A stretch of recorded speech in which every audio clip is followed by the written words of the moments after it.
with roots that raise above the soil. So enough talking, let's get started and make some trees.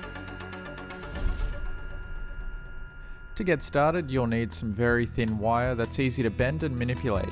The wire I'm using is 28 gauge florist wire, which is perfect for modelling HO scale trees. Each length of wire is cut to about 13 inches. 13 inches works well for a tree that's about 2.5 inches tall, but if you want a larger tree, just cut each strand of wire a little bit longer. All up, I cut 15 individual strands of wire for this tree. Bundle them together, then fold them in half and give it a few twists to start the trunk. The loop at the bottom will be used to model the roots, so be sure to leave a loop of wire about this big at the bottom. Next, it's simply a matter of splitting the wires in half, then twist until you get a suitable branch length, and repeat.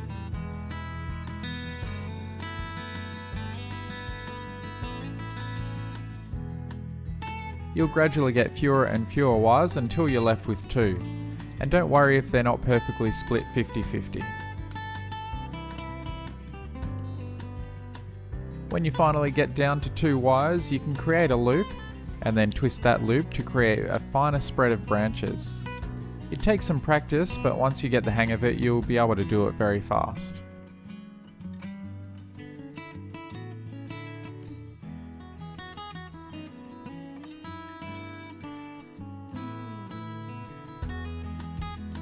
Additionally, you can press the loop inwards like a jelly bean, then twist again to get even more branches at the end of each arm.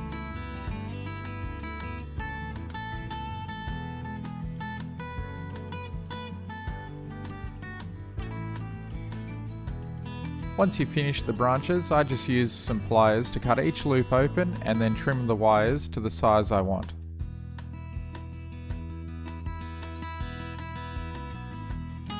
Now for the roots. I basically follow the exact same method I did with the branches, except the roots tend to be shorter. If you're having trouble twisting, you can always grab some pliers to help twist. Once you're done with the roots, spread the roots out to be flat along the ground, and finally shape the tree by bending the branches to the desired shape. It's very easy to shape given the wire is such a thin-gauged wire.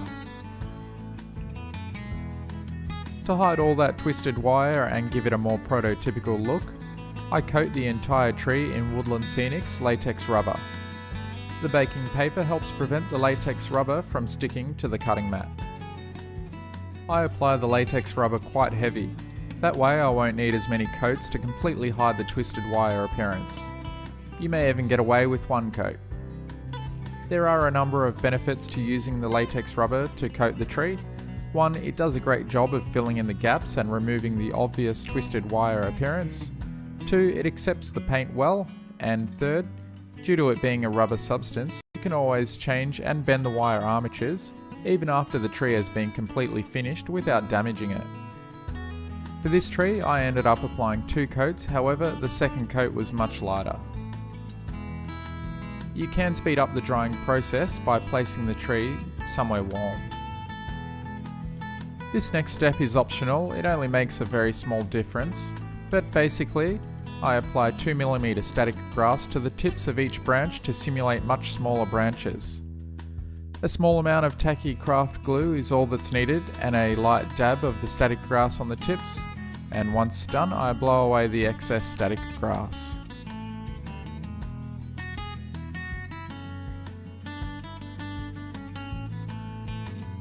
I went with this brown primer from Rust-Oleum to undercoat the tree.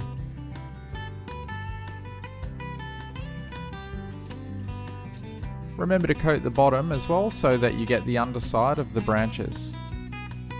Next is the main tree colour, and in this case I'm going for an apple tree look, which tends to be an earthy grey colour. I mixed some black, white and burnt umber to get this colour and coated the entire tree.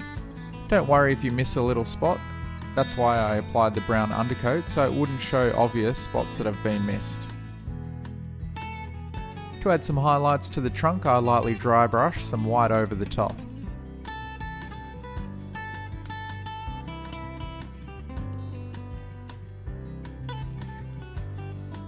I still found the tree to be slightly shiny due to the cheap acrylic paint I used, so to dull down the shine as well as blend in some of the white highlights, I gave the tree a light airbrushing with some Vallejo light brown.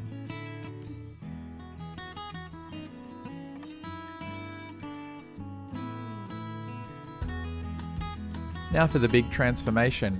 The main leaf structure is Woodland Scenics medium green coarse turf. I used a spray adhesive and sprayed the branches, trying to avoid getting glue on the main part of the trunk. I then dipped the tree into the tub of coarse foam. Do your best to avoid getting the foam on the trunk and then shake off the excess. Continue spraying the tree and applying more coarse turf until you get the coverage and density you're after. There may be areas that you'll need to press the foam in with your fingers. This tree took 3 coats of foam before I was satisfied.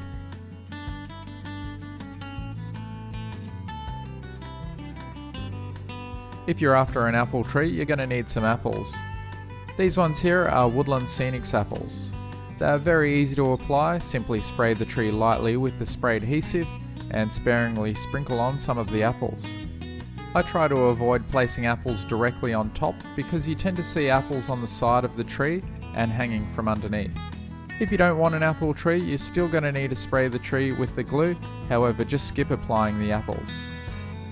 To add some more life to the tree, I use these knock leaves. These ones are olive coloured. Basically sprinkle them over the entire tree, and again avoid getting them on the trunk and anywhere you don't want them. I even sprinkle them from underneath as well, and then shake away the excess.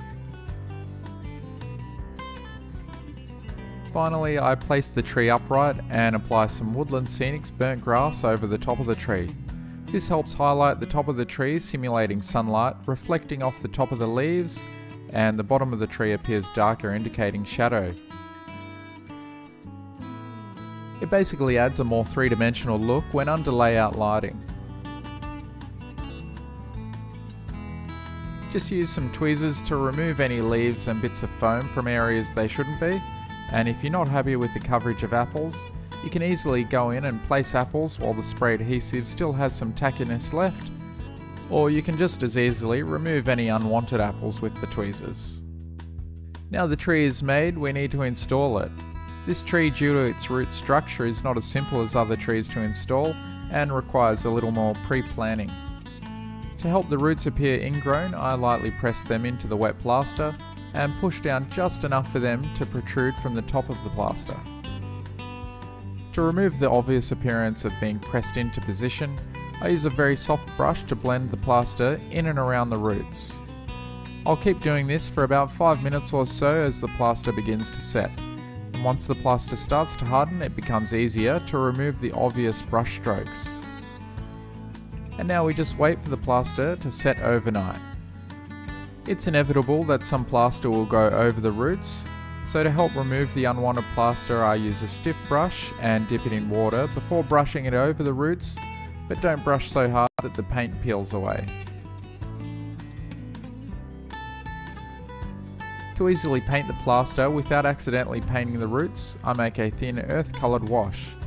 It will depend on the soil colour you plan to have, but for me I got a good dirt colour by mixing 2 parts burnt umber with 1 part burnt sienna and added a moderate amount of water to thin it down.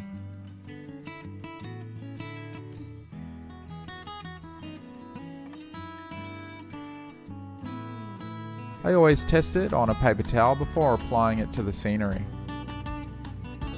Then it's as easy as brushing it over the scenery. The wash is thin enough that it won't change the colour of the roots should you brush it right over the top of them.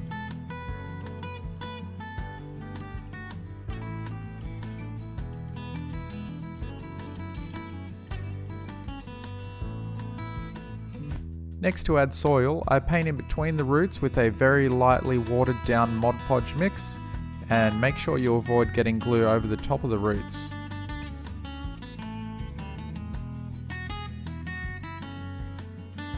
I then sprinkle the dirt texture over the top and blow away the excess. Finally, wash away the dirt powder from the tops of the roots with a wet brush. Now you're almost done. It's just a matter of applying your usual scenery application around the tree. For me, I finished applying the dirt texture over the rest of the diorama, and to add detail under the tree, I sprinkled my leaf texture in areas that leaves would fall.